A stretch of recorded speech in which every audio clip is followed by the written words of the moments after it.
Who's that kid? Nick. He looks like Beaker from Muppets. The one on FS1, Nick Wright. Yeah. I got something. That's for amazing. him. I did not even. I love that. Triple H could give one shit about John Cena's legacy. There's a part of Triple H that wants to have a legacy that's bigger than John Cena's. So trust me, bro, he's not going to do him any favors on the way out. If I get 5 women and they're all in the same room with me, we're going at it at 110%.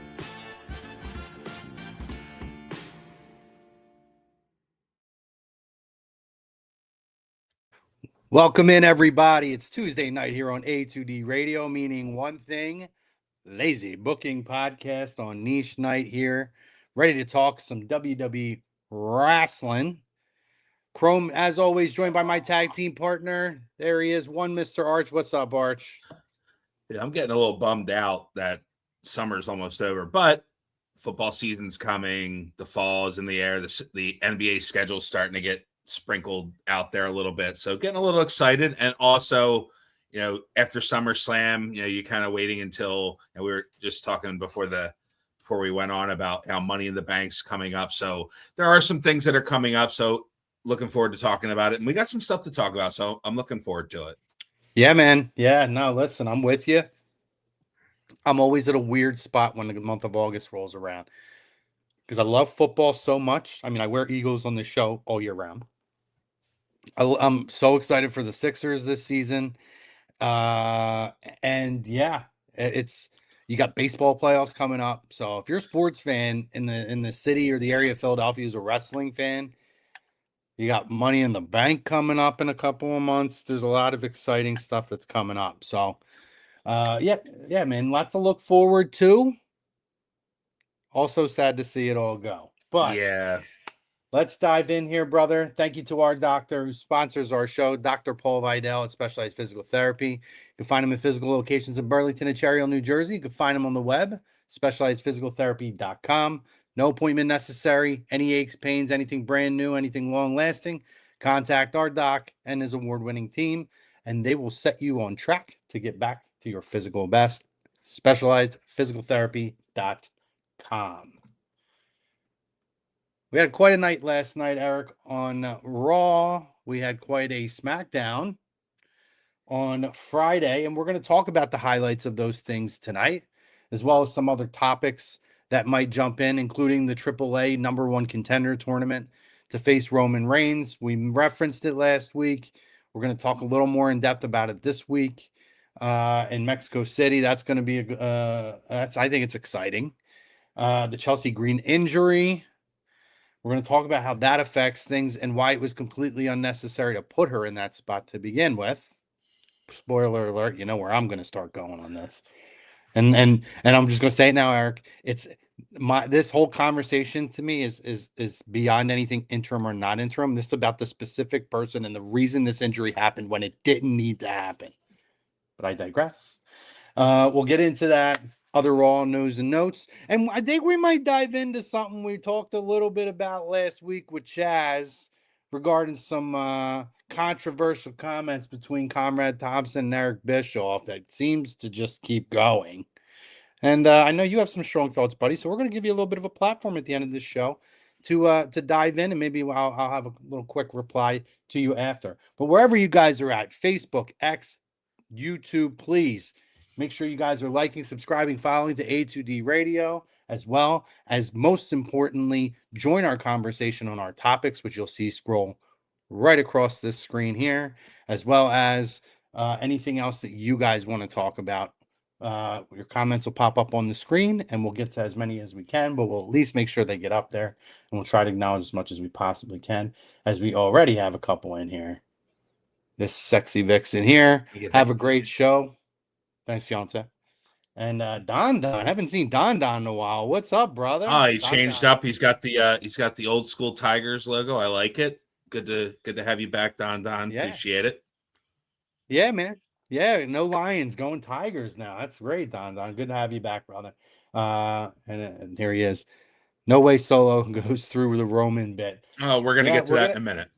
We're just going to dive right into it. Let's do it, Don. Don, you jumped in, and we're going to jump in head first with you, buddy. Our opening topic brought to you by Specialized Physical Therapy here on A2D Radio.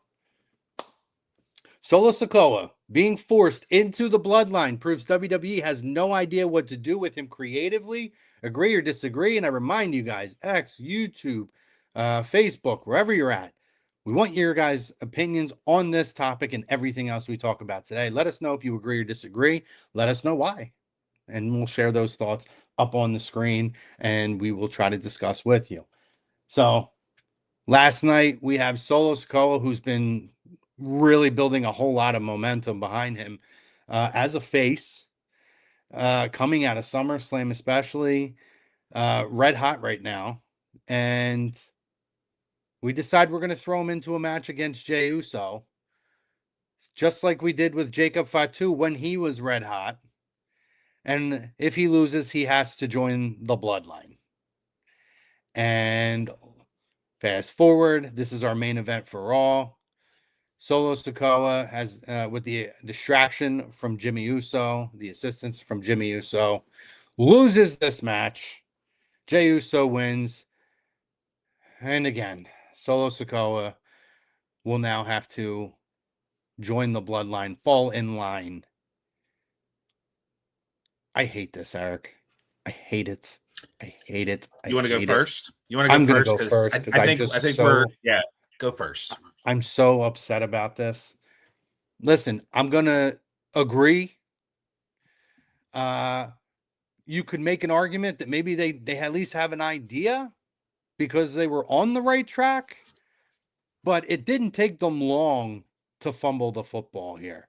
Solo Sikoa lost like 100 matches in a row. He lost every week on television after being red hot in the Bloodline previously as the enforcer, and he didn't even have to talk. It took this guy 2 years to get to this point, to rebuild himself in a way. And I mean, we had to go through the whole, and this isn't even that long after the whole MFT Wyatt 6 debacle of that. And very quickly, they, you know, I'm going to be insensitive, but they trimmed the fat in terms of cutting the MFTs out. And they let Solo start to build on his own. And he was able to do it as an adversary for the Bloodline. And I feel for even outside of Solo, the Bloodline needs adversaries, people that you can legitimately believe could be a threat.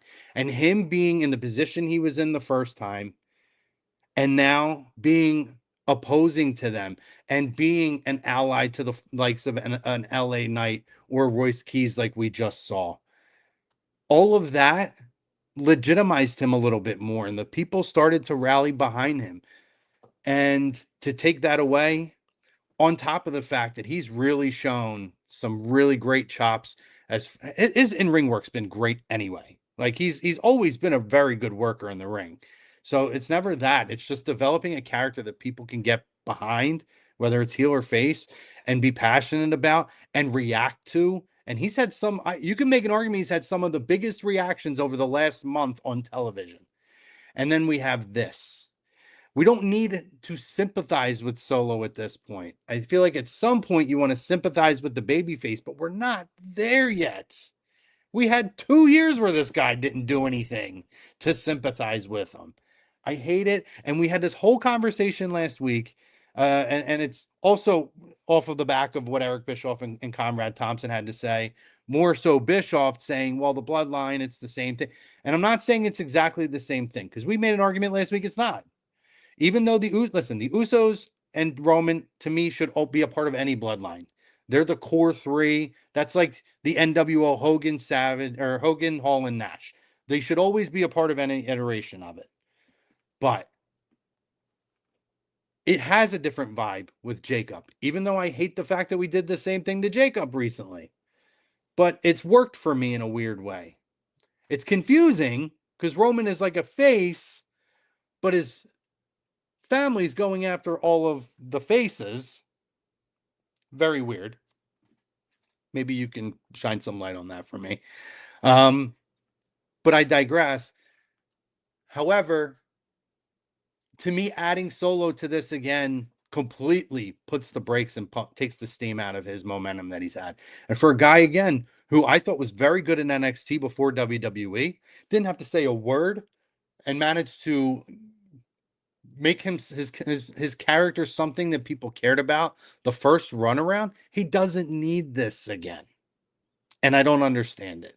I completely agree to this because there's no reason for this. And I'm sure there'll be some story that they'll work out and they'll get there. I don't think he's coming out of this. Unless he's defeating Roman, which he's not, because it's going to be Obafemi. Unless he's the guy to defeat Roman at the end of this, it makes no sense for me. If that was the case, I'd have a different view on it, but he's not. So here we are once again with the exact same storyline we did 3.5, 4 months ago with a different guy. And now we have the same bloodline. Okay.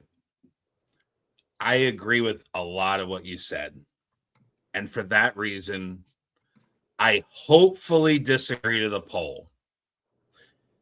Because you said it yourself. The last several weeks, we've seen an organic reaction from the audience for what Solo's doing. He is hilarious. If you look on WWE's website, they have those videos where they're asking. I don't even think it was a WWE video. I think it might have been Fightful or somebody like that. They were interviewing wrestlers at SummerSlam weekend, and they were asking wrestlers who the funniest guy backstage was. And the majority of those guys and gals were saying Solo.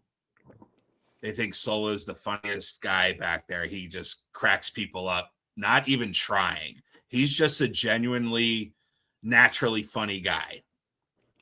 And you're starting to see that on television.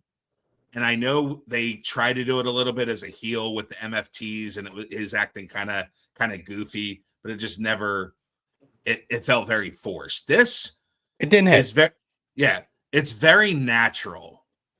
And you're seeing it now where he's like mimicking the Usos. I thought that was great last week. They start the show off where he's singing the song, and I love the warning shot. Pew pew pew.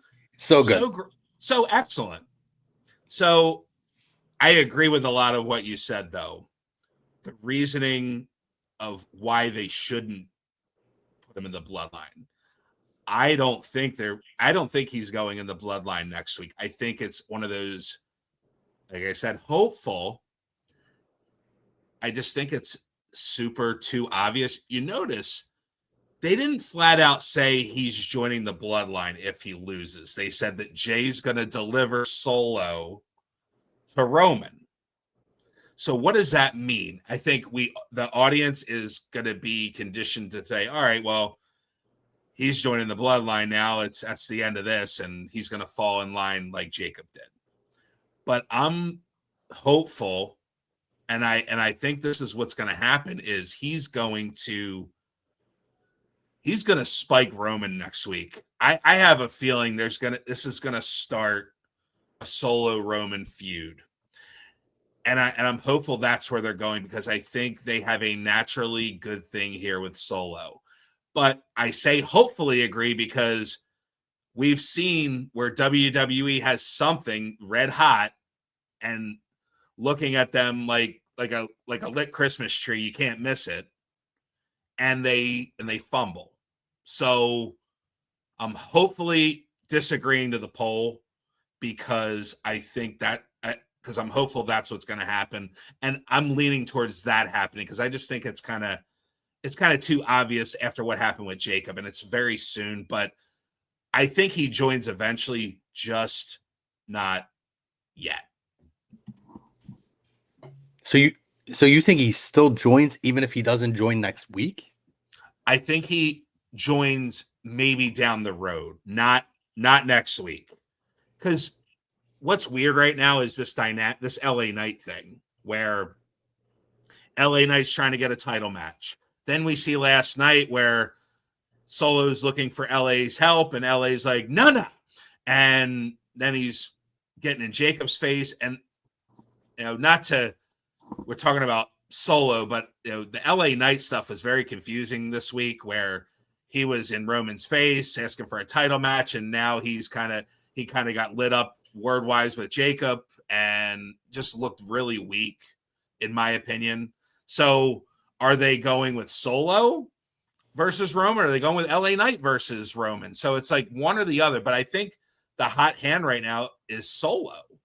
Not that LA Knight's not still getting the reactions. It's been obvious that he's been getting that reaction for a few years now, but they, for some reason, they just don't want to pull the trigger and get him back in that title picture. But you get a babyface Solo in there where it's becoming natural and organic. And he defies the bloodline, and you got to have that match at some point, right? Yeah. Yeah, listen, maybe I missed that. I could have swore in the early I did catch on that they were very careful of the wording they used later in the show.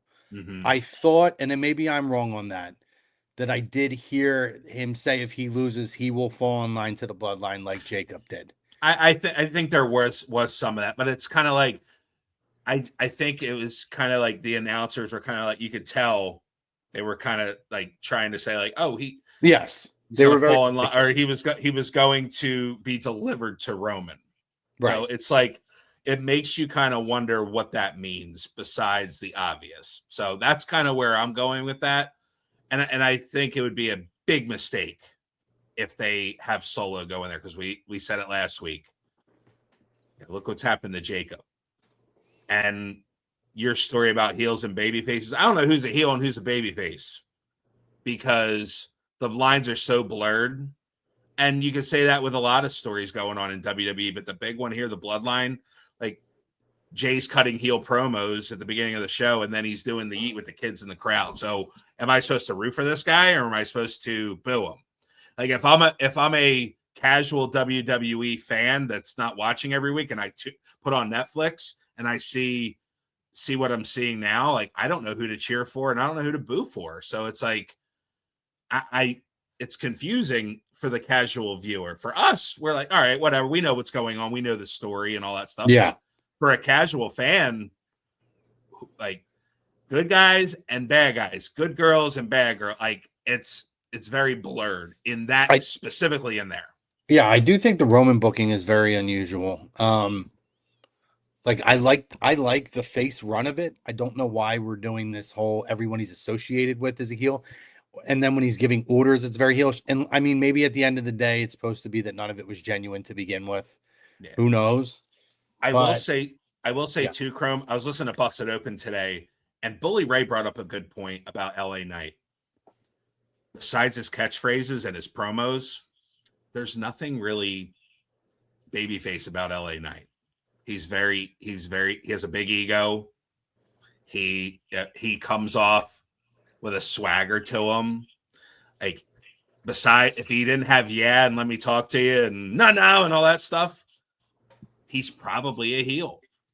So it's like, again, it's the blurred lines, and it's like a lot of these guys and girls on the roster right now, it's in this era is about catchphrases, entrances, what you say. It's a lot of that is, Chaz brought it up last week. A lot of people are programmed and conditioned to go along with those catchphrases and entrances and things like that, which kind of blurs the audience onto, especially a casual fan that doesn't know who the good guy, who they should be rooting for and who they should be rooting against. Yeah, Ripshot says, I remember hearing that they were hesitant on pushing LA Knight too much because of his age. The guy's been massively over for a long time. He could be an established world champion by now. I have heard that theory. I don't know if I totally buy that, because in your late 30s, and we have had this conversation a number of times on this show, it's different now than it was. NBA, LeBron can play till 45 at this point. Tom Brady in the NFL can play until 45.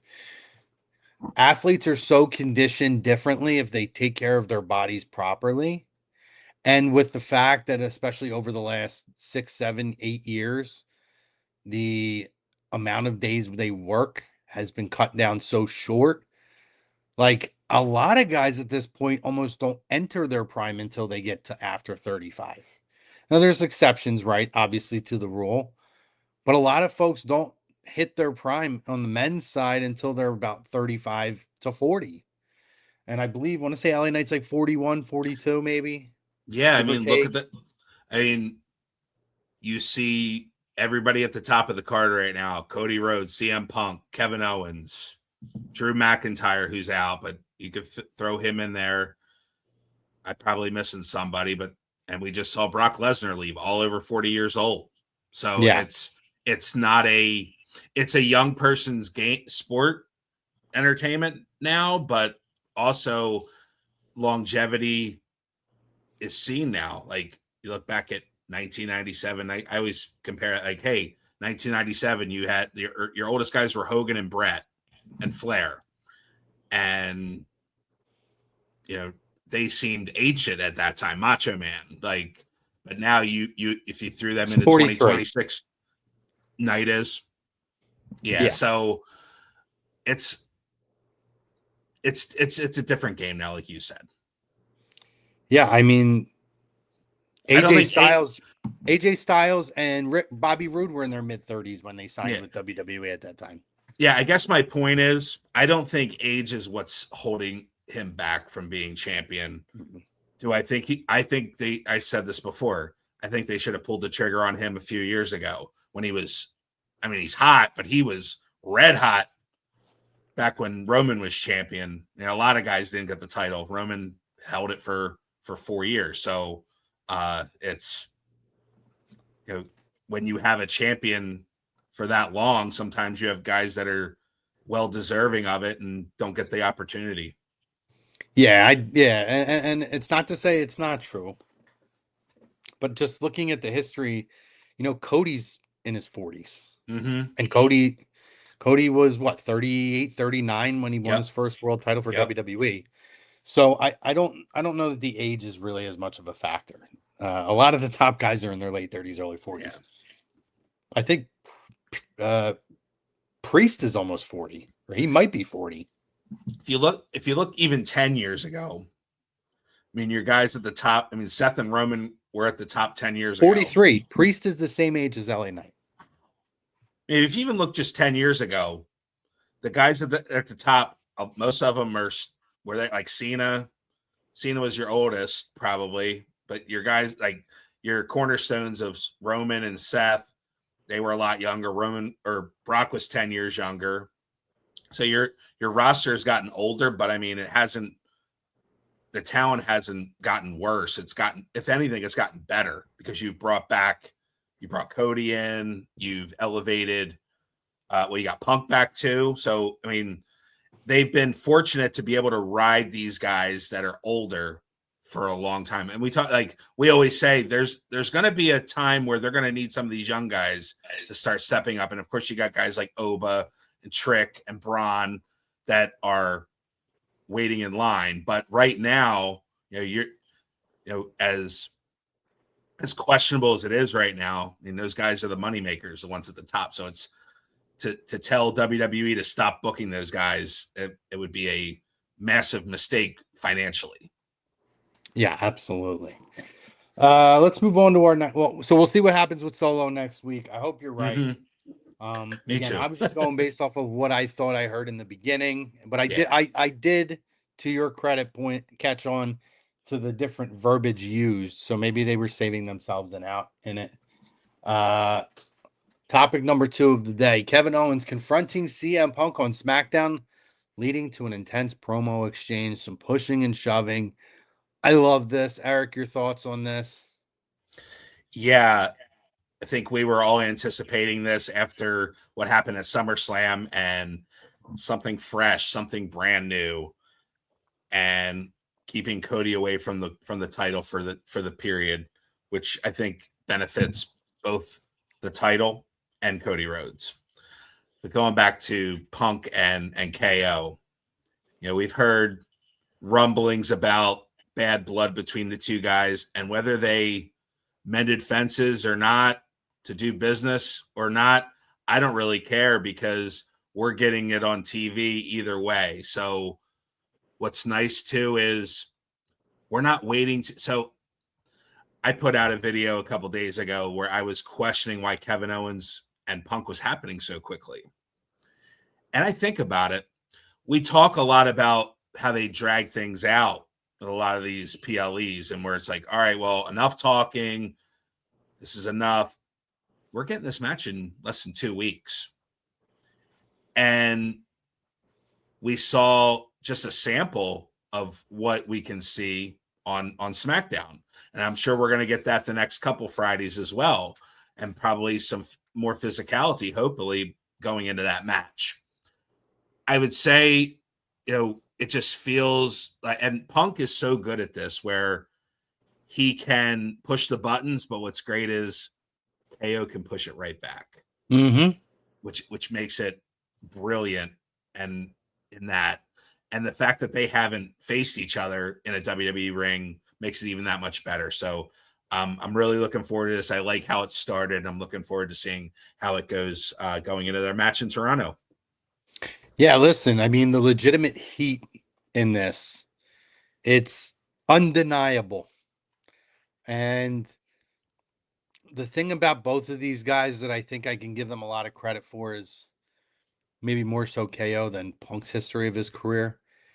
They're professional and they see where money is. So whether it's legitimate or not, I mean, you could feel the heat through the screen during that promo exchange. It was so good.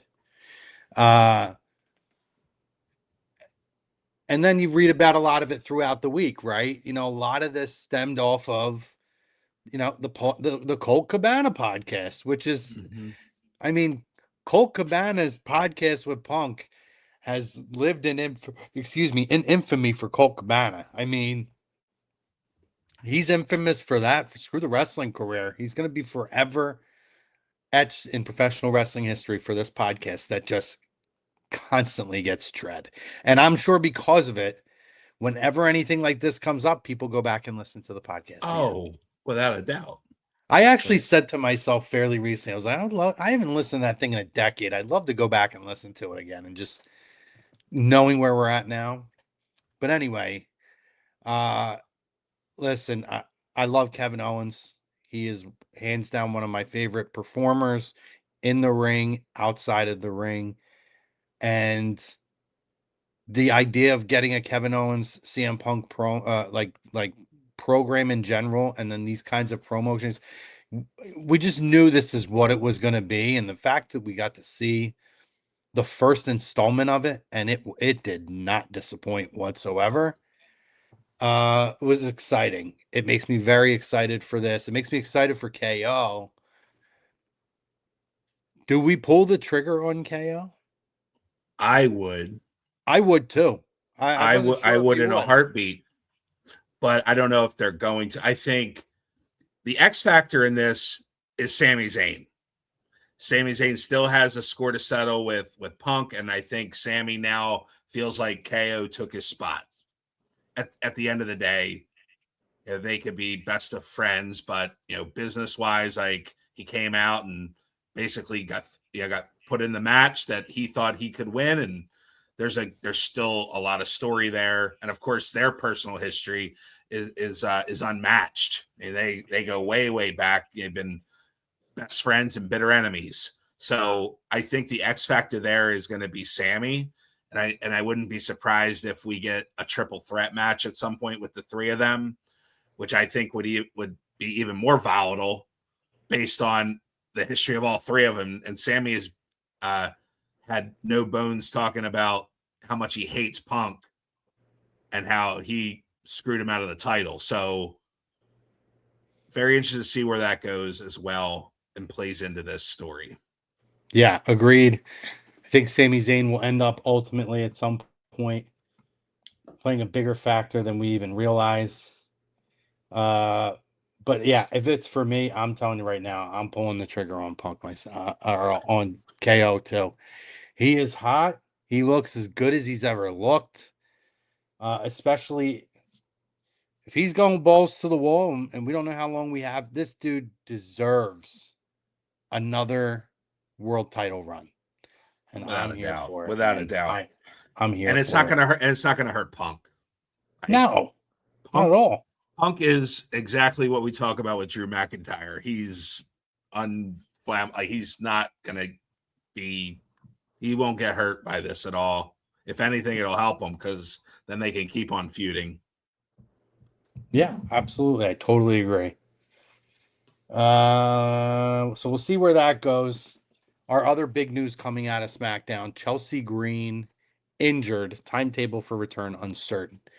So just to set the table for everybody out there on SmackDown, Chelsea comes out, has her little celebration. Tiffany comes out, they're celebrating together. Fatal Influence comes out to confront them. They get a shot at I guess it's what? If they want, they get the tag team title shot if Tiffany puts her US title on the line next week against JC. So Yeah, that's my first. Go ahead. right there, you knew it was over. I mean that, but WWE decides to put its women's champion, interim champion, whatever, in this match to take the L, to take the pin, and on top of it, makes it through the entire match, no problem. She takes a finisher, which I've now read multiple reports that a lot of people think that finisher stinks to begin with. It doesn't look good. It looks terrible. It's sloppy. Although it looked like everything was fine and executed, it was not. She has a fractured orbital socket. So our champion, who just got crowned, who's taking a pin in a position she should have never been in to begin with. Because if you're doing this, Tiffany needs to be the one to take the pin. Tiffany needs to be the one to take the pin. And they shouldn't have had the match from the start. I don't disagree. You could have set that match up without this. And you're had a promo in the ring and had the same thing accomplished. And you wouldn't make your women's champion look bad after 6 days as champion. That's what ticks me off the most. I'm through with the interim stuff. They started calling her women's champion anyway. So yeah, great. Right. As they should. Right. But going back to the booking of that, would they have done that with Charlotte Flair? Would they have done that with any other woman that's been champion on that roster? Would you put them in a tag team match? No. Not even a tag team match. Put them in a match and then have them pinned within 6 days of winning the title. Would any of that have happened with any other talent? Well, you know what this is. I can tell you what this is, and this is where it pisses me off to piggyback off of you, because they could have did this before SummerSlam, because the whole thing is to get Chelsea to be this is exactly what would happen. Chelsea takes the pin. That costs them the match, which then leads to JC taking the US title off of Tiffany. Tiffany blames Chelsea. Tiffany turns around and costs Chelsea her title. And now these two are feuding because of it. Tiffany's a heel. I guarantee that's the direction we were going here, where we didn't need to go this route to begin with. But if we're going to go this route, you could have did this shit before SummerSlam. I got one better. Why is JC Jane wanting a U.S. title match when you have the WWE Women's Champion in the ring? I said the same thing to myself because she has no challenger right now. What sense does that make? I could see if like she has a match upcoming and it's like, all right, that spot's taken. I'm with you, bro. It made no sense. I would have been okay. This is my Russo. This is my Vince Russo, bro. I'm with you, bro. I would have been a little more understanding of her taking a pin, but you basically treated Chelsea and the women's championship like a throwaway. And then you bring in Nia Jax and attack her. You think anybody wants to see a Nia Jax title reign? Nope. Hell no. Hell no. Come on. Nope. No offense to Nia Jax. She'd beat the shit out of me. But just saying. Me too. I don't want to see a Nia Jax championship reign right now. Like, it just makes it look so ridiculous. Like, listen, I'm very happy for Nia. She has put the work in. She looks tremendous. She's lost over Yeah. 100 Oh yeah. pounds and is still a monster, which is awesome. I don't have any interest in saying this. There's far too many names now on this roster who we haven't seen. Nia had a 3 or 4 year stretch where she was like the top 2 or 3 women in the division. I'm not interested in it. I'm more interested in the one standing next to her getting that opportunity than I am for her, which Yeah. I guess suppose ultimately probably would have led to Lash. And again, why are we doing this? Why are we bouncing everybody off of each other? Which is, I don't care what anyone says. I am 100% convinced that was the plan. This is all one big domino effect. It was going to be Chelsea takes the pin. JC pins Tiffany. Tiffany costs Chelsea. Nia ends up winning the title off of Chelsea. Eventually leads to friction for Lash, which would lead to Lash maybe winning Money in the Bank. And we're right back with Nia where she was 2 years ago with Tiffany, where she's got to look out for Lash with the Money in the Bank. So she's paranoid, and it ends up costing her the title. And Lash I would have probably wins it. almost rather seen Tiff turn on Chelsea. Like I would have been more compelled, as we've talked about, Tiffany turning heel and going after Chelsea with the women's title. Like maybe you get to that match next week where JC wins the title, which I'm fine with. Like I think Fatal Influence is great. I think used properly and pushed properly, they're doing a good job with them. They're getting wins. They're getting momentum. I'm fine with that. But how they get there is just kind of off the wall. Like you could have, like I said, you could have done it a different way where Tiffy gives JC a title match, then she loses the title, and because of Chelsea, Tiffy turns on Chelsea, and you've got Chelsea versus Tiffy for the title. I would have been fine with that. And if that's where Chelsea loses the title, okay. I think you and I could agree this reign was probably not going to be long anyway. It should have been, but deep down, like probably wasn't going to be for the long term. And that's a shame, but I think that's the reality of it. I just don't think they, for whatever reason, do. They don't see money in Chelsea, which is a travesty, to say the least. Well, I mean, the fact if you can't listen to the crowd reactions to understand what's going on, you're tone deaf. Yeah, as far as Fatal Influence goes, listen, I'm a huge fan of JC Jane. I have always been a big fan of Fallon Henley. I think she is way over. She should have been on the main roster 2 years ago. And she wasn't there yet, but she's great. She cuts great promos. And for the Julias, the Lash Legends as of late, and who am I missing? The one that was with Julia, what's her name? Anyway, like talk about those not getting pushed. You see Fatal Influence getting the rocket ship. They got the tag titles.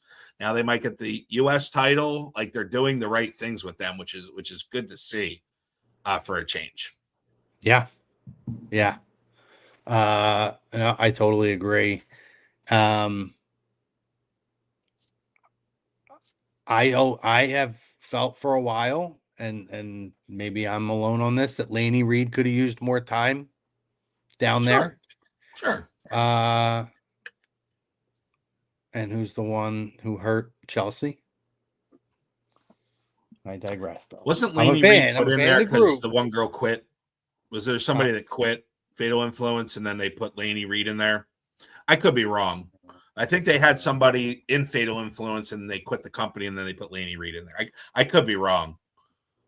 But yeah, it's a shame because it's a freak accident. Like Chelsea said, and I give her props on her Instagram, saying like, hey, it's nobody's fault. Stuff happens. Yeah. And if anybody could do something with the injury and go forward, it would be Chelsea. Like we've seen it before with the mask. I don't know if, like she said, this is a different situation. She's the WWE Women's Champion, but we held the title for Rhea Ripley for several weeks, and everything was just fine. So Kiana, by the way, is who we were that's trying to think. that's where I stand on that. But Kiana is who we were trying to think of, by the way. Kiana James. Yep. Which is sad because I could have told your name any other time, but they haven't had her on TV for 3 months. Like not even in sight. Oh boy. Other big news here, Eric. Our AAA number 1 contender tournament officially kicked off. Who should win, Eric?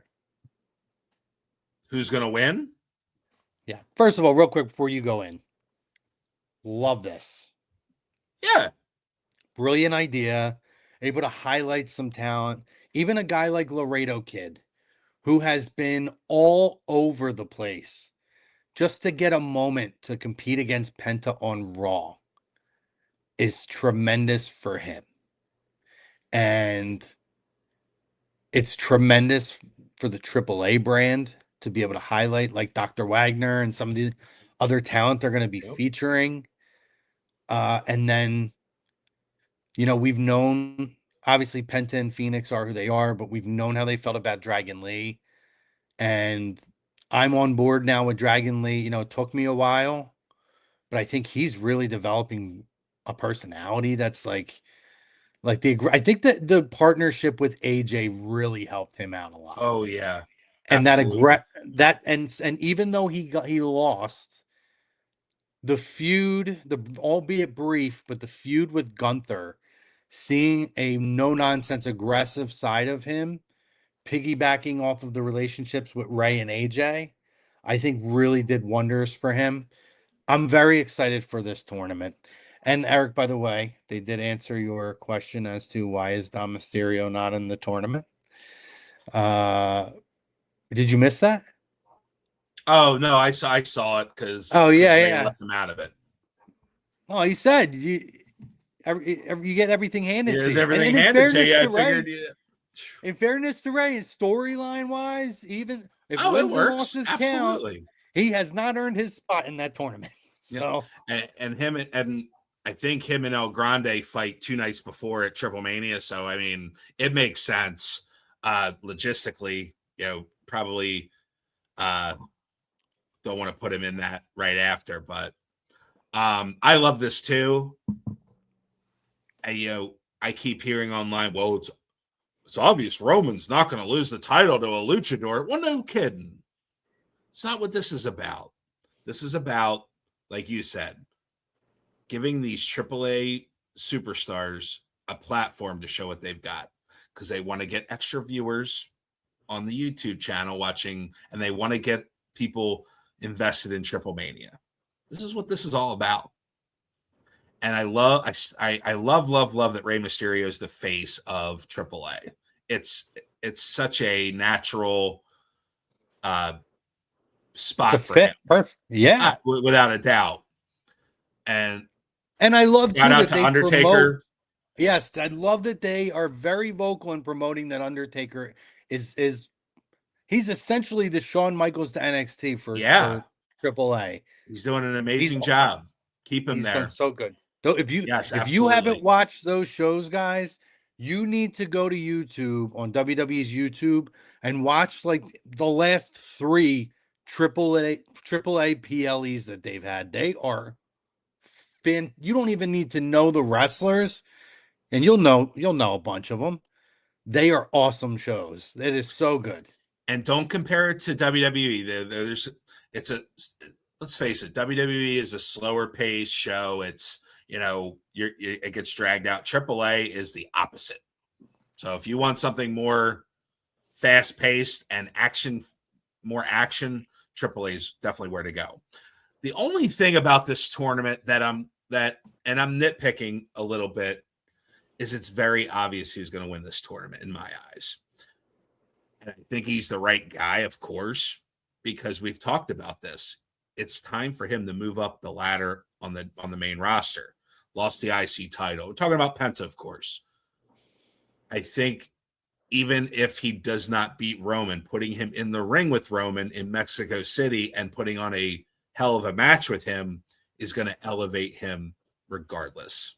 So I think this is a perfect platform for Penta, and he's going to have some amazing matches along the way. We saw one last night with Laredo Kid, and I'm sure we're going to see the Rey Fenix matchup or Dragon Lee.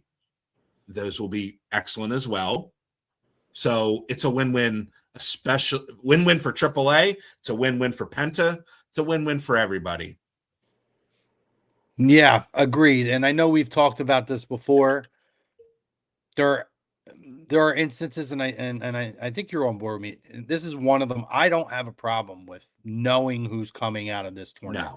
No. And the reason being AAA, it's such a, I don't want to say it's a total unkept secret, right? Because they push it with Chad Gable. They've really found ways to make sure that they're talking about it on main roster television.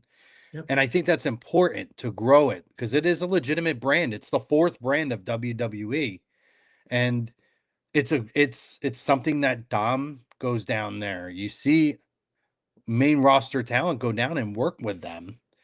You've seen talent be reassigned to there. It's been something that you guys know where Omos has been? He's been in AAA. He's been in AAA. Yeah. Garza and that group, what are they called? They've got and Carmen Petrovich is in that group from NXT.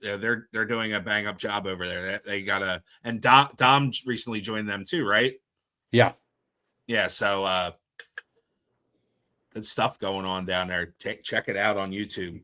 It's there for the taking. Yeah, I just think for this, whether the easy thing and nobody would have batted an eye was similar to what we did with Finn. Finn gets a title match in Ireland. Penta, more deservingly so, I think we could both agree with. If they would have just said, it's Mexico City, Hunter, or Roman, you're going to go and you're going to face Penta in Mexico City on Raw. Nobody would have thought anything otherwise. But the fact that they said, we're going to get there, but we're going to push a lot of other people, and we're going to push another brand and another major show all in the same process. And we're going to use the vehicle we have through Netflix and through the USA Network to get us there. I think it's just brilliant. Dr. Wagner getting a chance to compete on a main roster show. Yep. I mean, again, it's just really, really cool to see. I think am I wrong? Is La Parka in this tournament as well? La Parka, yep. La Parka. So what's going to be awesome is that crowd in Mexico City for that match. It's going to be big time. That match is going to be so over. And to have Roman Reigns at this point in his career to be doing some of these things, this is like Cena-esque. Yeah. Where, you know what I mean? Don't tell Conrad that. Don't tell Conrad Thompson that. I know. We're seeing Roman do things now in this run, whether it's 6 months, 8 months, whatever. He is more involved in getting other talent involved. It's not the same old thing, the same old guys he's working with. We're seeing a little bit more of a creative, a diverse creative for Roman, and it's exciting to see. So I love it. I think it's really cool. Yes. And they're showing love to the people in Mexico City that, this show is so important to us that Roman Reigns should be main eventing your show in Mexico City. It's awesome. Yep, absolutely. But yeah, so my finals,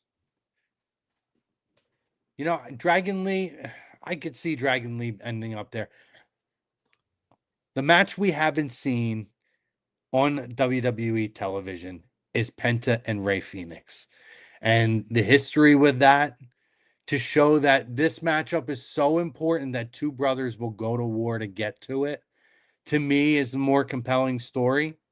Love Dragon Lee. Won't bat an eye if Dragon Lee ends up facing Penta in the finals. But I think Rey Fenix is the more compelling story and a bigger deal. So I would go with Rey Fenix here. I wonder if the WWE audience realizes that Penta and Rey Fenix are brothers. Well, they have talked about it on the WWE. They have, but they don't really. And in their defense, they've been on opposite shows. Like Ray was on SmackDown. Now he's in AAA. Penta's on Raw. So there's really not been a big conversation had. So that's the only reason I would say possibly that Dragon Lee gets the spot, only because, like you said, they've really been high on him. And, dude, pin Dom in the middle of the ring last night, clean as a sheet. That right there, if that's not a stamp of approval, I don't know what is. So I would not be surprised if it's Dragon Lee. Oh, but I agree with you. The more compelling story and the match that I want to see is Ray Phoenix and Penta. But WWE being WWE, wouldn't shock me if it's Dragon Lee in that spot instead. Yeah, agreed. Let us know who you guys want to see in this finals. Whether it's Penta or maybe you don't want Penta to get to the finals. Take a look. Let us know in the comment section. I want Dr. Wagner. Let's go. Doctor. I want La Parka. That's right. La Parka version. La Parka version 17. Damn right. La Parka lives. I'll tell you, one of my favorite characters of all time. Oh gosh, yeah. In fairness, La Parka and Penta. I mean, Penta is like a next generation version of La Parka in the way he enters the ring and his charisma. A lot of people will be go back and watch some early La Parka stuff, guys. You'll get what we're talking about. Other news and notes from Raw and SmackDown. Anything? I think it's important to mention the debut of Tatum Paxley, who I think is going to be like, you could make an argument if you watch Tatum Paxley work, has the potential to be a top 5 or 6 woman in-ring worker on the roster. This is somebody that could hang with the likes of an Io Sky, with the likes of the best on the roster. Very excited for her. Also overdue for her to get to the main roster. So any thoughts on Tatum Paxley making her debut at the conclusion of SmackDown? And by the way, loved how they brought her in with Alexa Bliss. Yeah. Essentially doing the intro. Stop stealing my thunder, dude. No. The Philly crowd loved it. Shout out to Rue, who was there. Said the place went nuts when the lights came on. And great way. And he's not a huge women's wrestling fan, but absolutely loved that part where Paxley came out and did the crossbody.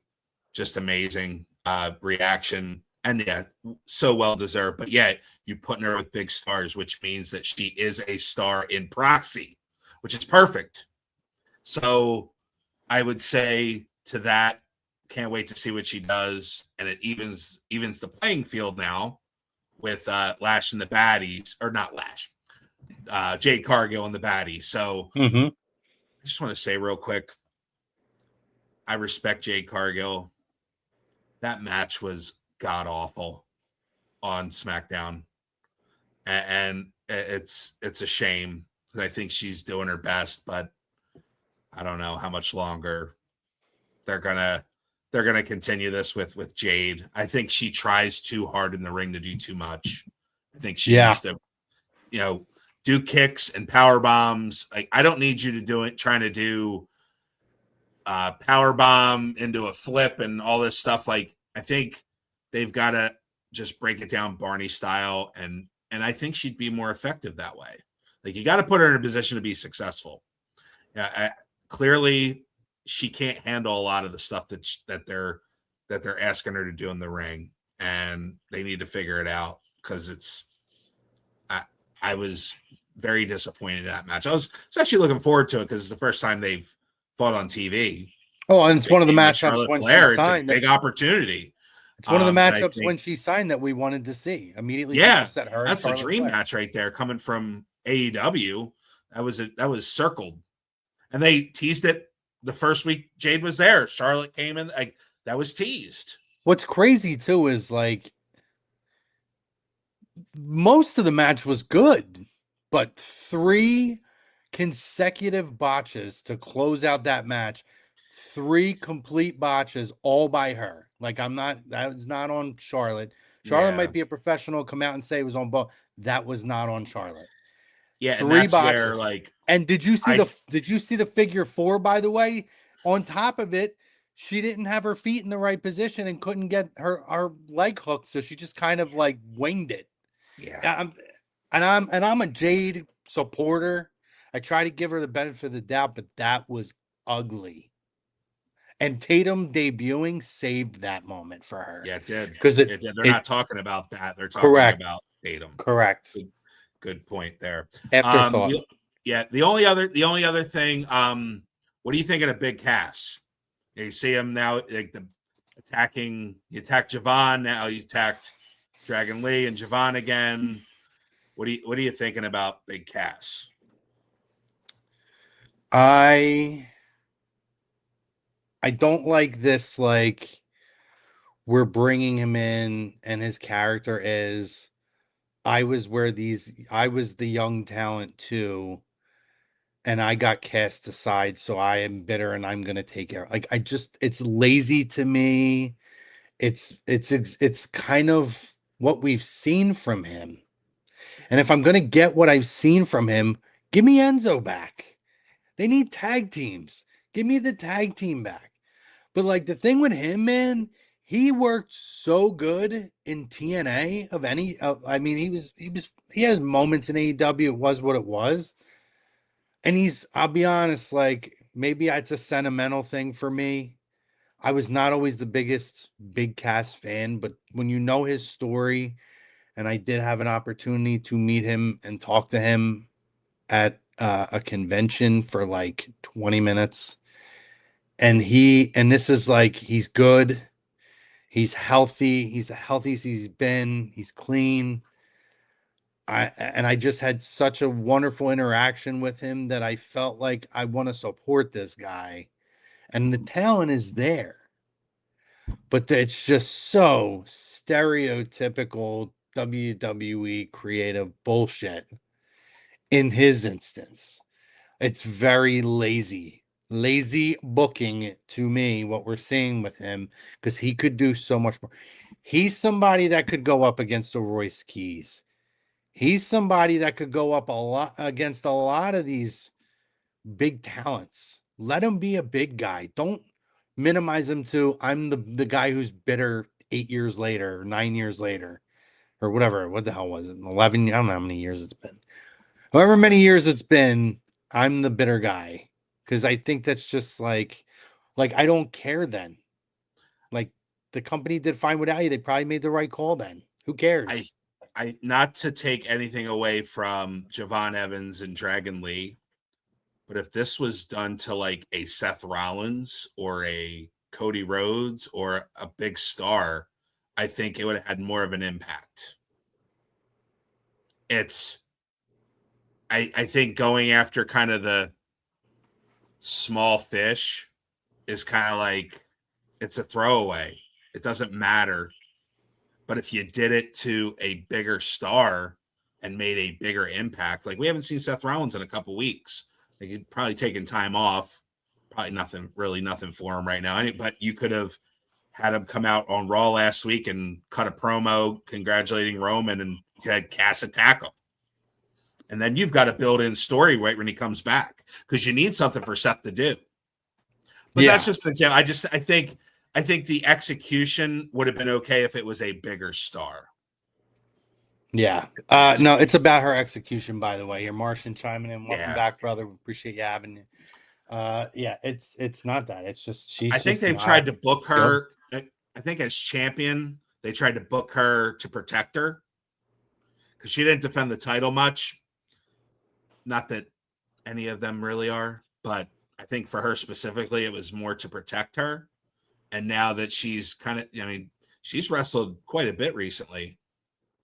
And I think getting put in tag matches and those 6 women matches benefits her because she's not in the ring as much. But when she's one-on-one with a talent, I mean, if you can't have a good match with Charlotte Flair, you can't have a good match with anybody. Martian, my man. I will always be a Hulkamaniac. Brother. And today is the Hulkster's birthday. So in honor of his birthday, I'm wearing the Hulkster shirt. In any climate, most of us were Hulkamaniacs. Maybe not Terry Bollea fans. Right. Most of us were Hulkamaniacs. So Right. The only other thing from Raw, the Braun and Oba stuff, which needed something for Oba to do. I'm glad. I like the dynamic where Paul is kind of respecting Oba, but now Braun is kind of questioning him. So it makes me wonder if we're going to see Paul with Oba, or is this kind of a swerve where he's still with Braun. So I mean, I think there needs to be more to that, but I like where it's going so far. At least you're doing something with Braun finally, and he's finally looking like himself again. well, listen, I mean, I like the dynamic of Braun was supposed to be the next guy. He gets hurt a couple of times, and then the narrative changes. And I like this. I like the story of, oh, now everybody's saying that Oba's the future, not me. And he's Right. saying, like, do you believe it? Do you believe? And he's going, I kind of like that. Yeah. It's fun. It's different. They're both young guys. So like, it's believable in that you want to be the future face of the company. So there should be a professional rivalry. He should feel some certain way. It might be, in hindsight, talking it out, one of the most legitimate storylines they have going, because both are in the conversation, even though it's Oba. Both are in the conversation as the face of the future. Mm-hmm. And they should have a professional rivalry to want to prove that why they are over the other. So Sure. in that Absolutely. instance, I like it. I could do without Paul Heyman's inclusion. I'll be honest. I know people love it, and we got to find something for Paul to do because Brock's not. I don't know why we took him away from the Vision to begin with. If we're getting back to Braun Breaker with Paul Heyman, I don't know why we took him away from them to begin with. It to me, it's an unnecessary piece of the story. It's fodder to me. I mean, if you're with the Vision, you're a part of that whole other crap that's going on. I've had enough of Maxine and Austin Theory playing boyfriend girlfriend. It's we get it. Okay, we get it. You're an on-screen couple. We get it. Yeah. I think it's being overdone. All right. Just catching up. Martian's been dropping some comments in. We just talked about that. Ron on the mic is much better now. I think he literally found his voice. True. He may not even need Heyman at this point. Yeah. I like when he's like low like that. Like when he's not like yelling and screaming, it comes off like overdone, trying too hard. I mean, look at the best promo guys that you've seen over the. We always talk about how Jake the Snake Roberts never yelled. He was methodical. I'm not comparing Braun to Jake the Snake Roberts, but like when you're low toned like that and you are serious, you can be more impactful in your promos than you are if you're yelling and screaming sometimes. Yeah, agree with that. We'll see what Maxine, man. I'm not a fan of the whole Maxine thing. To me, another more fodder. We're just at this point, I think with the Vision, it's so broken and cursed that they're just throwing shit against the wall, hoping things stick. But so to me, Crow, it's done. If you could only get rid of one tomorrow, are you getting rid of Vision? Or are you getting rid of Judgment Day? Judgment Day. Judgment Day should have been done 2 years ago. I'm done with that. Division, at least, like, it hasn't been around. Judgment Day should have been done before the Vision was even a thing. Yeah. So I didn't even let you finish the question. I had my answer for you on that. You knew. I threw the layup or I threw the alley oop and you just dunked it. I dunked that shit. I 360 dunked that. Oh my god. There was one other news point I wanted to bring up. Did bring up some notes here. Let me see. God, I lost it though. Yes. on. So Liv, Stephanie, Becky. Becky's, Becky's back. It seems like she's a face again, which I'm for. Oh yeah. The whole like Becky, the whole ego thing. It was fun. This version of the heel I enjoyed more than I've enjoyed some of her other versions. I thought the whole stealing like the Trump tagline of everyone is saying it, this person's saying it, they're saying it, blah blah blah blah, whether it's true or not. Actually, I thought it really worked for as long as it did. But I'm happy that she's back to being a face. I feel like this is where we're at. And another thing I hate when blatantly acknowledged couples on television are a heel and a face. It makes no sense to me. I went nuts on AEW when they had Roderick Strong and his wife not only like in opposite groups against each other in matches, in intergender matches. And I think that like somebody asked Roddy about it, or maybe it was her, and they were like, it was him, and he said, well, we're able to basically separate professional and at-home life. And I'm like, okay, so you love each other at home, but when you enter an arena, you want to fight each other. Like, come on, man. Like, and I love Roddy. I've been trying to get Roddy on the show. How was your day, honey? How are you? Yeah. How was your day at work, babe? Well, babe, you punched me in the face. The Death Riders lost. But yeah, I never understand. I hate when they do that. Yeah. Like Trick and Lash. What? I hate that. Why is one a face and one is a heel? Like, we very, very clearly acknowledge you guys are a couple. So, like, to me, you're going to be on the same page. Yep. Real quick on Becky, I think you're right. It was effective, but it ran its course. I think at the end, it just started to get a little too. We've heard it, and you weren't saying anything else. But I like how she the previous week twisted it in the babyface way. And I mean, we're at whatever we get here, we're probably going to get. I would love to see Stephanie and Becky one-on-one in a match. So I think we'll see what we get first and go from there. But I think this could be good. But I think at the end of the day, I think Liv's going to come out standing tall. Of course, yes. I mean, we need to get to Raquel, so of course I agree with that. Yep. And I think there's somebody else waiting in the wings as well. Further than that, because remember, Naomi had to vacate that title. So I think eventually down the road, whether that's Royal Rumble going into WrestleMania, that's the match that I would pencil in right now is Liv and Naomi for the title at WrestleMania. But it's not unreasonable that you won't get Naomi and Bianca Belair back. I think Bianca just had the baby, so it's going to be close. Yeah, it's going to be close. That'd be awesome, but yeah, we're on the same page though. But yeah, no, I'm just excited for this. I'm excited for both characters.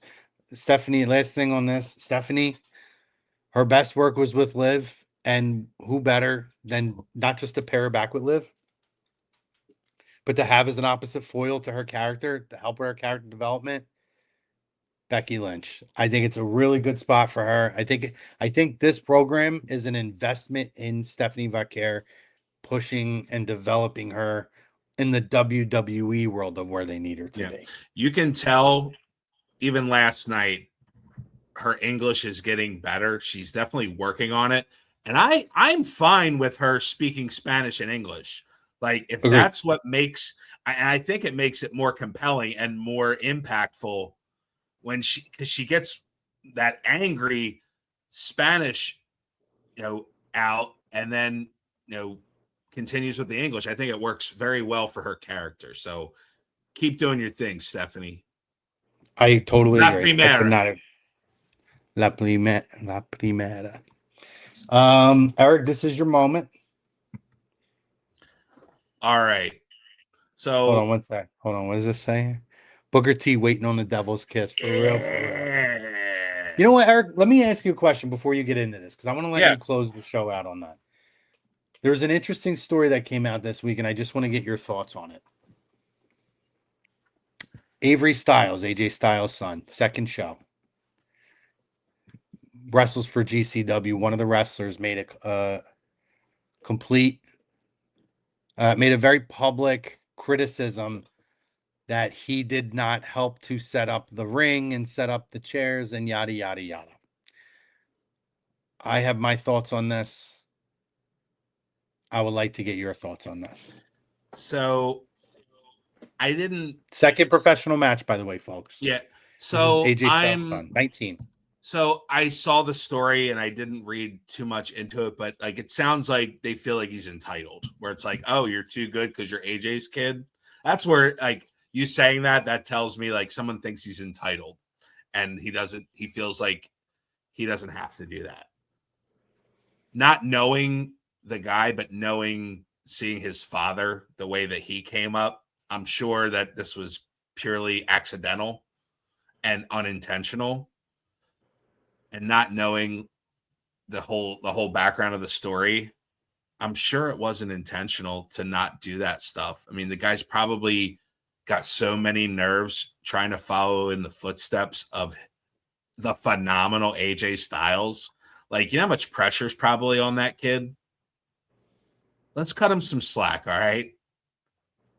Maybe in his head so much that he didn't realize that he had to do that. Maybe his dad told him that. Maybe he didn't. Maybe, hey, like, you should help out with this and that. We don't know. So let's cut the kid a break.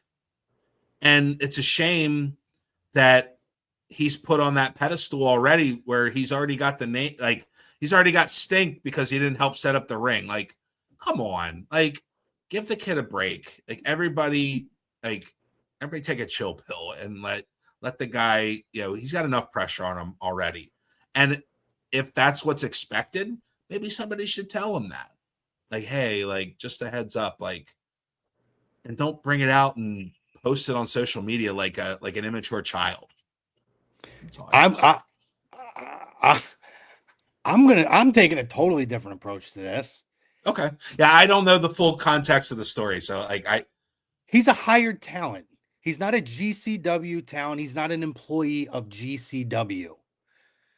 He does not have a responsibility to set the ring up. Just because he's 19 years old and it's his second match does not mean that you can throw an expectation. You hired him because of his name, because you want to say you're one of the first ones to have him in your company. Now, I'm not coming at Brett Lauderdale. This is not him. He's not the one that made the statement. But in terms of the talent that decided to make the statement, bullshit. That is not that kid's responsibility. He's a hired talent, just like anybody else is. He's not guaranteed to be back at GCW. He doesn't have any responsibility to set up your ring. Your ring crew does, and your contracted talent does. And if you guys have a pecking order where the youngest talent who haven't been there for very long are the ones that do it, so be it. But he's not a GCW talent. He's a hired talent to come in for name recognition. And because the kid can actually work pretty damn good for only having one professional match, he's going to make you guys look real good. And guess what? When the day comes and he's signed to AEW or WWE or wherever he's at, GCW is going to have those highlights. They're going to have that library to say, guess what? We got him here. Mm-hmm. So, shush. Sorry. Got a little feedback behind me here. But that's how I take it. I think that there are instances where, yes, if that's the case, that's the case. But at GCW, it ain't his responsibility. You could ask him. It doesn't sound to me in every piece of article I've read on this that anyone said to him, do you mind helping to set up chairs or set up the ring? Now, I did see Brian Alvarez, who I do respect. I'm not a Meltzer guy, and everyone knows that. I respect Brian Alvarez a lot, though, who is someone who, even though he's a wrestling media personality, also competes in the ring. Yeah, he's been in the ring. Correct. And his opinion was simply similar to what I said, in that he's a hired talent. It's not his responsibility. Now, Brian Alvarez said, I may not set up a ring. Could I help put a few chairs up? Probably. But my thing is, they didn't ask him. And if that's the case, listen, if they asked him, can you set some chairs up? First of all, if they asked me to set the ring up, I'm still saying that's not my job. Like, I'm not being a dick, but you didn't bring me a ring. Hey, kid may not even know how to set a damn ring up. And it's not his responsibility. Do professional baseball players know how to build a baseball field? Probably not. So, I mean, do I know how to, if I'm in the NBA, do I know how to assemble a backboard and a rim and everything else and put together no. Do I know how to lay the court down? No. There's people hired for that. Now, if they asked him to help out with chairs and he said no, then yeah, I mean, that's lesson learned, kid. But nothing indicates that. This is all based off of this guy's opinion that he has a responsibility to do that and know that. Mm-hmm. Kiss my ass, dude. Yeah. That's bullshit. Now you're trying to get clout on social media off of the name of a 19-year-old kid. Right. Who's just it's all about trying to get clicks and attention. It's somebody that's looking for attention is basically all it is. What a loser. Not for nothing, but he's not a GCW student and was flown in Booktown. So unless they asked, he declined. He's not obliged to do it. Thank you. Thanks, Dynasty. Jake's from on the same page as always, almost word for word. There you go. All right. Went a little longer than we thought today. That's okay. That's all right. We ended up having a lot of good conversations today. Let's get this final topic in. Eric, I'll give a brief response to whatever you say after. But so Conrad Thompson, we talked about it last week with Chaz Warrington, Headbanger Mosh. I encourage you guys, even though SummerSlam's over, go back and watch our last couple episodes with him. He's going to be joining us periodically throughout the future for some previews and recaps and maybe some fun concept shows that me and Eric are putting together, especially when we're hitting slow season coming up. But I would encourage you to go back. We had some really great, insightful conversation over the last few weeks with him. And go back and check out all of our archives, by the way, on both A2D Radio and Lazy Booking Podcast TV on YouTube. But I digress. Conrad made the statement that Roman Reigns is the most overrated main eventer of all time. Eric Bischoff essentially agreed with him. Oh, yeah. With some really weird reasoning, comparing the Bloodline to the NWO. We broke all that down last week. And again, you can go back. We had an in-depth conversation with Chaz about all of that. But why don't you fill us in on what we missed this week? Because clearly there was a double down on this. And we're still going. I'll give Conrad a lot of credit. He's not backing down. So he also is referred to Roman as an industry plant. So, and kind of like a musician. So an industry plant on Google is a public figure who achieves rapid fame while falsely pretending to be self-made. In reality, they have hidden financial backing, label connections, or family ties that engineer their success. All right. Through the annals of wrestling time,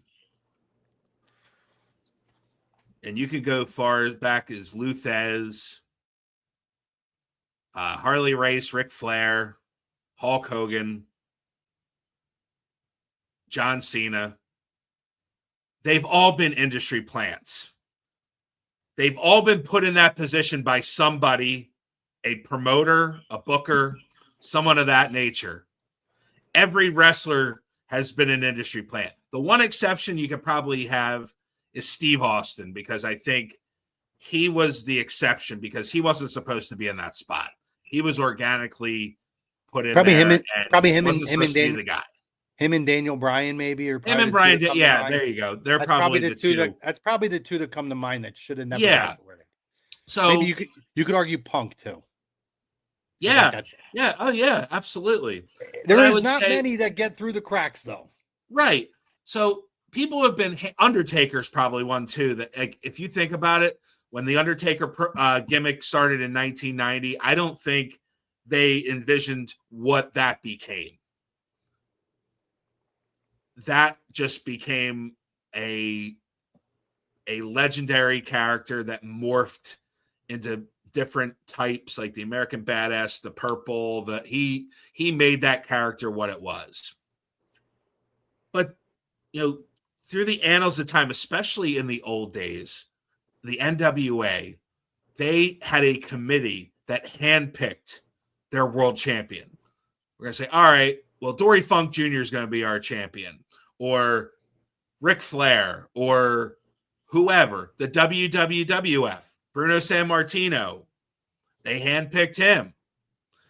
Bob Backlund, they handpicked him. Like Hulk Hogan was handpicked by Vince McMahon to take over the rock and wrestling era and launched it. It worked, but he was a plant. He was put in there by Vince McMahon.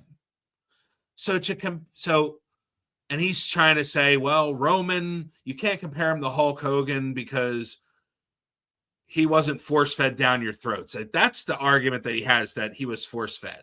Now, there's an argument that can be said that from 2013 to 2020, that may be true.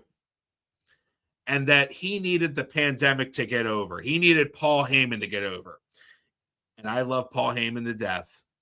But if you look at his track record, besides Brock Lesnar in the WWE, who has he gotten over? Cesaro? Nope. Curtis Axel? Nope. Ryback? No. The Vision? Seth Rollins? So, and that's not all his fault. But my point I'm making is that just having Paul Heyman does not guarantee you success. Roman Reigns was the right guy at the right time, and he decided to morph that character. He may have had influence, but he had to do it, and he had to push the buttons necessary for that to happen. So, and we talked about it last week. He hasn't had besides the Undertaker match, and I saw him blaming him for that one too, where, he had the thing that really bothered me was he says if Roman Reigns went away tomorrow, that WWE would not be impacted. It would just, it would continue, but it would struggle really bad. They would have a huge gap. That's why they've had to continue to bring him back after time off. Like, I would just say to Conrad, I respect your opinion, but I just don't agree with it. And I think it's completely off base to call him an industry plant when the annals of wrestling history has shown that there's been industry plant after industry plant after industry plant. Listen, I mean, his own father-in-law is an industry plant. I mean, you're 100% right. The business is built off of industry plants. That's what they do. Who's going to draw the money? Because that's who we're putting the money behind. That's who we're making the decisions to push forward. That's who we're investing more into. So it's the concept. The industry plant doesn't exist in professional wrestling because everyone, with the exception of the three we named, is an industry plant. Lex Luger was brought in for bodybuilding because he looked like a world champion immediately. I just rewatched his biography like 2 weeks ago. And I was reminded at the fact that dude had little to no talent whatsoever. And he was slingshotted. Sid Vicious. He was the industry plant to replace Hulk Hogan, and he couldn't get it done. Absolutely. Bret Hart was an industry plant. He was put in that spot because they had nobody else in 1994 and 1995. Did it work? It worked to an extent, but he was an industry plant. Kevin Nash, industry plant. I go down the list. Shawn Michaels, industry plant. Did they make it work? Of course. But They were put in that spot for a reason. Whether for 1000%. necessity or because they were getting over with the audience. 1000%. In my opinion, and I am a big Conrad supporter. Oh, That whole narrative and the fact that we're running with this is his worst take of his entire career, and it's bullshit. And if you get a actually, if you get a chance, listen to his conversation with JBL about it. JBL goes off. well, He couldn't disagree more. It was great. I will watch. I will listen to that this week. If he truly believes that, then that to me is somebody who is just very out of touch with actual, like, with the world of professional wrestling, which would shock me. He seems to have his finger on the pulse pretty well, but this is so far off base. Like, this is almost like a sour grapes of Roman now being in GOAT conversation, like legitimately in it, not like forced. It's almost like we're gonna say shit to knock him down a few pegs. So my old man, my old stepfather, best man, whatever, doesn't get knocked down on the list. Like, that's almost what it comes off to me as. It's ridiculous. I think also, if you listen to his, his commentary, he's very big on Cody Rhodes. So it's kind of like if Roman is the GOAT, then what's Cody Rhodes? And I don't think Cody's there yet. I love Cody Rhodes, but I don't think he's there yet to the point of Roman Reigns. Listen, Austin left the company. Hogan left him multiple times. Rock left the company. You go down the list. Bruno retired at some point. All of them were felt after they were gone. But the business moved on. Yep. So the whole, the best thing you said last week, Eric, was when you said, and it's everything in this conversation. Whether you love Roman Reigns or you hate Roman Reigns, they don't have Netflix. They didn't have Fox before. They didn't have all this stuff, or maybe they had Fox, but a lot of these, they didn't have Peacock. So they didn't have all this stuff without Roman. So they brought that up to Conrad about, WWE being the conglomerate that it is. And he said, that's not Roman Reigns. That's Nick Khan. And I'll give Nick Khan and TKO as much as the creative we question, the business model is working. They are everywhere. They've taken advantage of sponsorships with the ring and all that. They're bringing money in. That is 100% Nick Khan and TKO.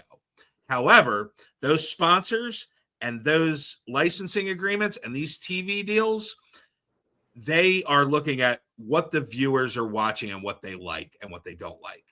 And what they clearly like is Roman frickin' Reigns.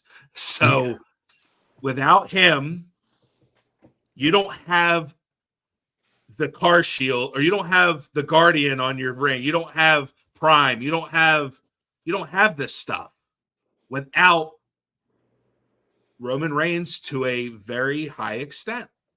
Listen, I used to work in retail banking. And the one thing I always told people is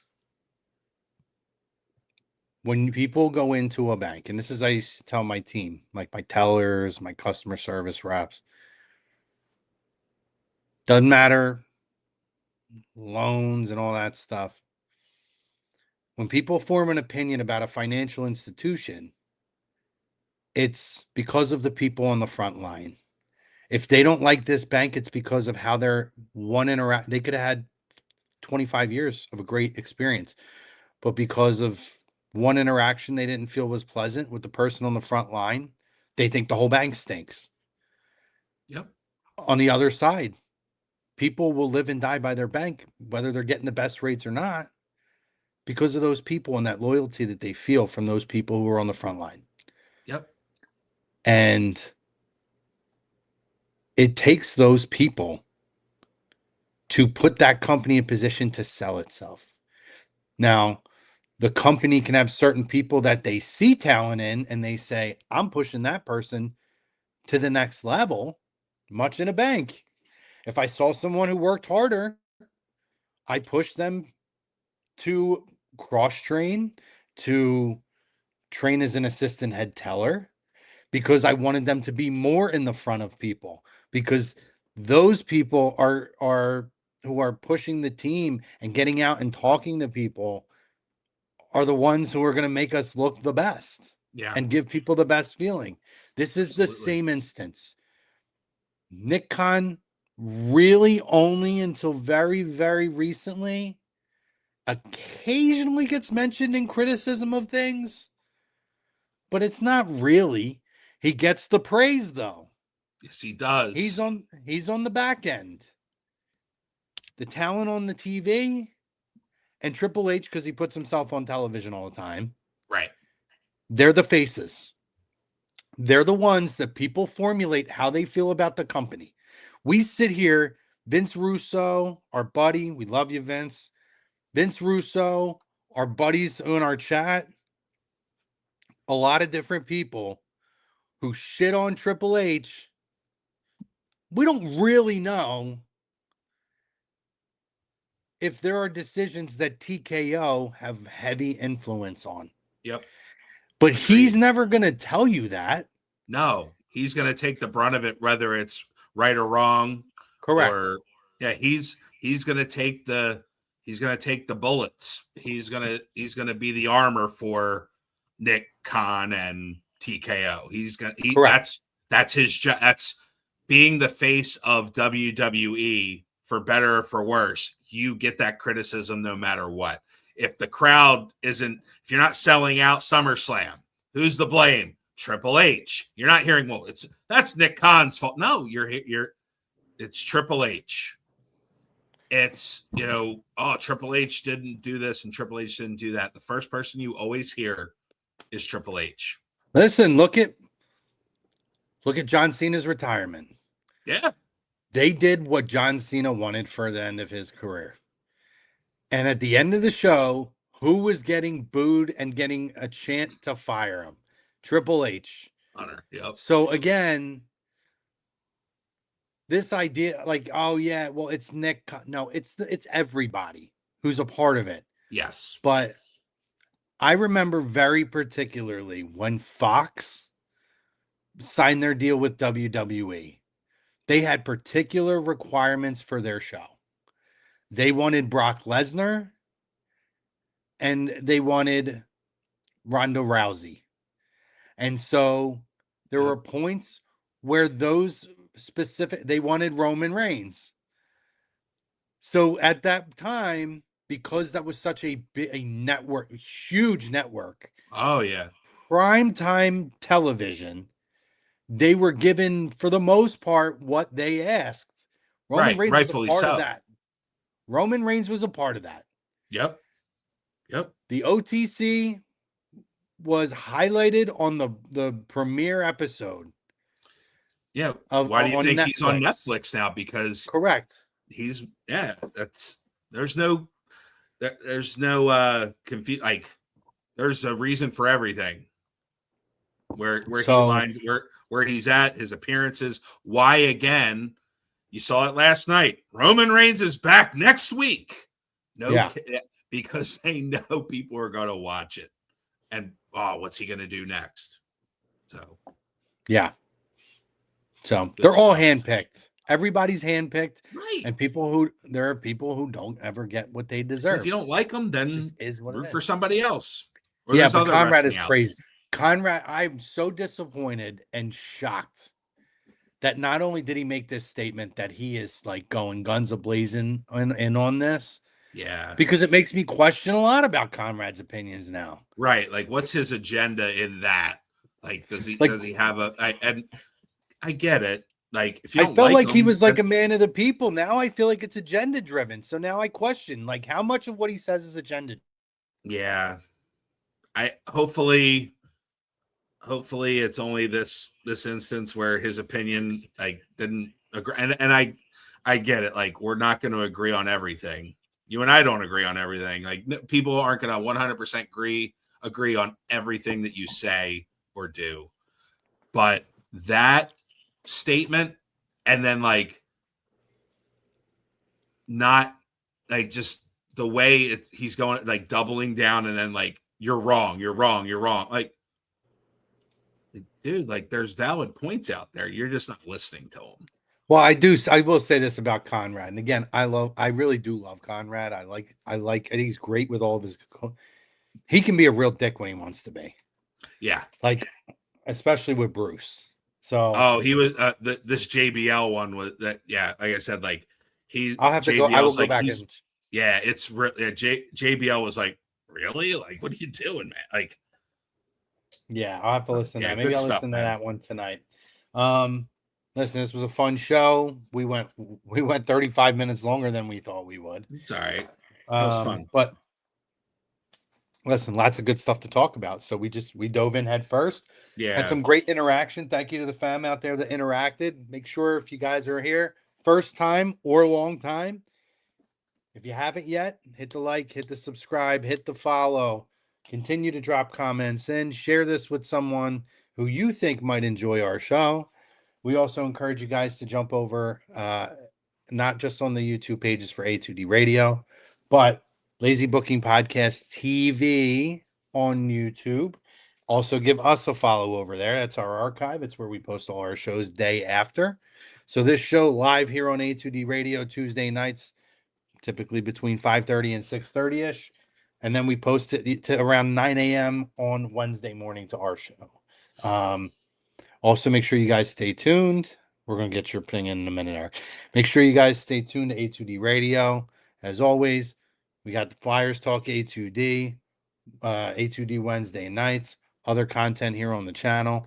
We love and appreciate you guys when you check out. We got football season coming up. We previewed all that earlier. So there's going to be a lot of good stuff coming up on A2D Radio to have conversations about. On Lazy Booking Podcast TV tomorrow night, we'll have a new episode of Monday Night Time Machine with Arch and Rue.